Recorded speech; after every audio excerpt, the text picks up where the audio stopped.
Hello students, welcome to Chaturvedi classes. अब हम लोग पढ़ने जा रहे हैं हमारे क्लास 10 के पेयर ऑफ लीनियर इक्वेशन से एक और क्वेश्चन जो हमारी एनसीईआरटी और एमपी बोर्ड की बुक में एक्सरसाइज 3.2 में क्वेश्चन नंबर 3 के पार्ट्स हैं।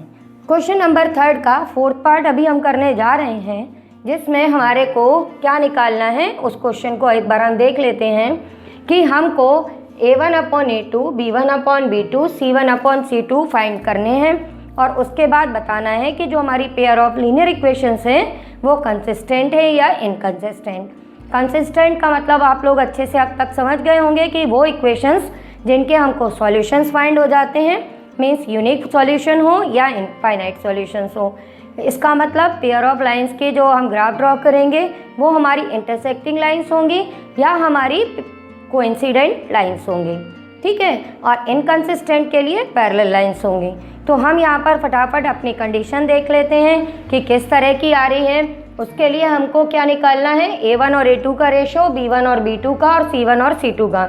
आपको पता ही है a1 b1 c1 क्या होते हैं और a2 b2 c2 क्या होते हैं। a1 और a2 x के कोफिशिएंट्स होते हैं दोनों इक्वेशंस के, b1 और b2 y के कोफिशिएंट्स होते हैं और c1 और c2 हमारे कांस्टेंट्स होती हैं। तो इसके लिए मेन सबसे ज़्यादा ज़रूरी काम क्या होता है कि हम सबसे पहले इनको स्टैंडर्ड फॉर्म में लिखें। स्टैंडर्ड फॉर्म हम सभी को मालूम है, लीनियर इक्वेशन इन 2 वेरिएबल्स का क्या होता है, ax + by + c = 0 के फॉर्म में।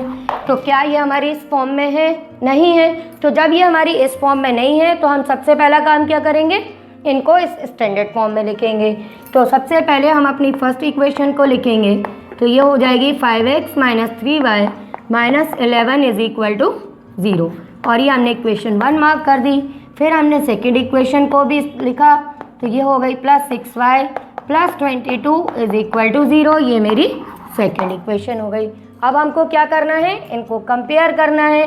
दो इक्वेशंस हैं तो हम इनको कैसे लिखेंगे कि comparing with a1x + b1y + c1 = 0 and a2x + b2y + c2 = 0 respectively,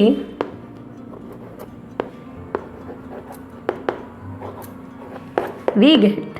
ठीक है, अब हम इसको सॉल्व कर देंगे, वो कंपेयर कर देंगे। कंपेयर करेंगे तो हमारे पास में a1 मतलब x का पहली इक्वेशन का कोफिशिएंट वो क्या है बेटा, वो है 5, तो मैंने 5 लिख दिया। b1 यानी y का कोफिशिएंट फर्स्ट इक्वेशन में वो हमारा क्या है, b1 की वैल्यू है -3, तो हमने ये लिख दी। और c1 की वैल्यू हमारी क्या है, वो है -11। ठीक है, ये आपको समझ में आ गया। c1 कांस्टेंट, b1 यहाँ -3 y का कोफिशिएंट और a1 x का कोफिशिएंट। सेम वे में अब हमने सेकंड का लिखा, आप समझ गए, तो ये मैं जल्दी जल्दी लिख लेती हूँ। a2 की वैल्यू है -10, b2 की वैल्यू है, समझ में आ गया, b2 की वैल्यू क्या है 6 और c2 की वैल्यू क्या है हमारी +22। अब काम क्या करना है हमको, अब हमको सबके रेशो निकालने हैं। तो हमने निकालना शुरू किया, a1/a2 ये हमारा आ गया 5/-10। सॉल्व किया तो ये हमारे पास में आ गया -1/2। फिर हमने b1/b2 फाइंड किया, तो ये हमारे पास में क्या आ गया -3/6। ये भी कैंसिल किया, आंसर आ गया -1/2।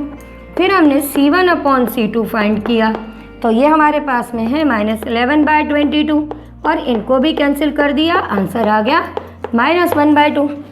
आपको कंडीशन समझ में आई गई होगी कि मेरे पास में क्या आ रहा है, a1 a2 भी -1/2 आया, b1/b2 भी -1/2 आया और c1/c2 भी -1/2 आया, यानी तीनों की वैल्यूज़ इक्वल आ गई। और हम जानते हैं कि प्रीवियस लेक्चर में भी पढ़ लिया है कि अगर सभी की वैल्यू सेम आ रही है यानी कि कोइंसिडेंट लाइंस हैं। कोइंसिडेंट लाइंस हैं मीन्स हमारे जो सॉल्यूशंस हैं या पेयर ऑफ लीनियर इक्वेशंस है वो किस टाइप की हैं, कंसिस्टेंट है। तो अब एंड में हम अपना आंसर इसी टाइप से लिखाएंगे। यहाँ पर अपना आंसर लिख देंगे कि as a1/a2 is equal to B1 upon B2 is equal to C1 upon C2. Therefore, pair of linear equations are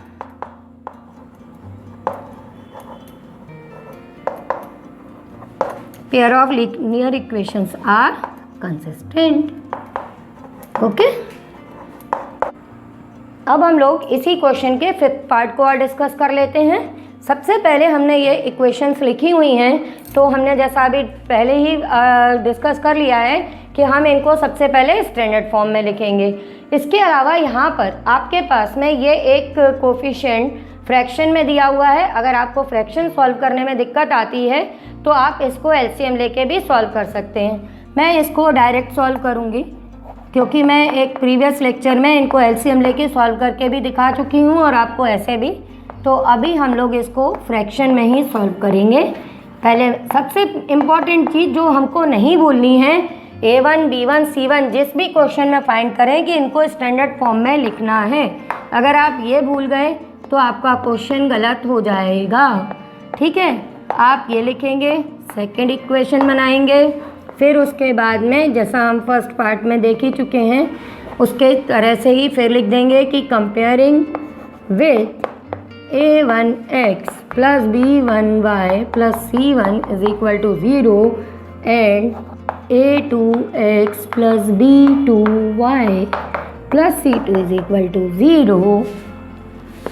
आप लोग सोच रहे होंगे कि मैम बार बार क्यों लिखती हैं, इसको लिखने की क्या ज़रूरत है, हम तो 2 मिनट में ऐसे ही निकाल लेते हैं और लिख देते हैं कि कंसिस्टेंट है इनकंसिस्टेंट है।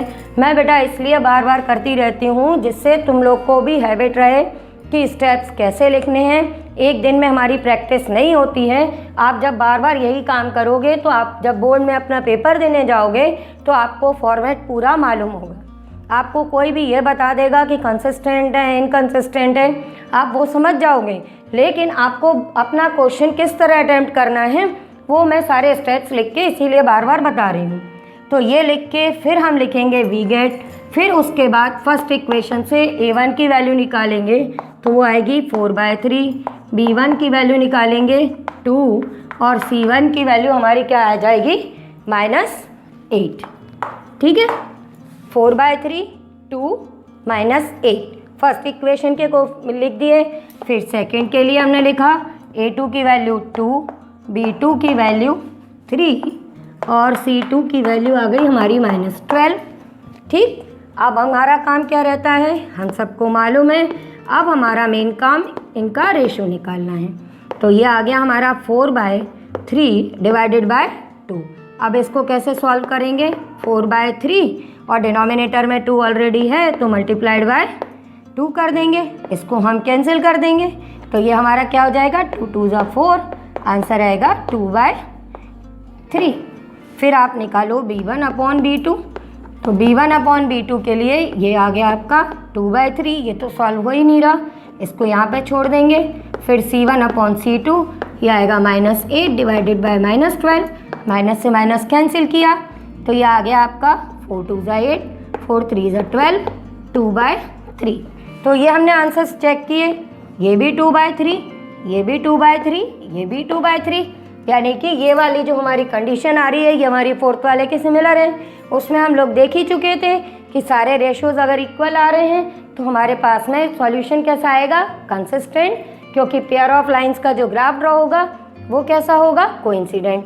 तो बस अब हमको इतना लिखना है कि as A1 upon A2 is equal to B1 upon B2 is equal to C1 upon C2, therefore pair of linear equations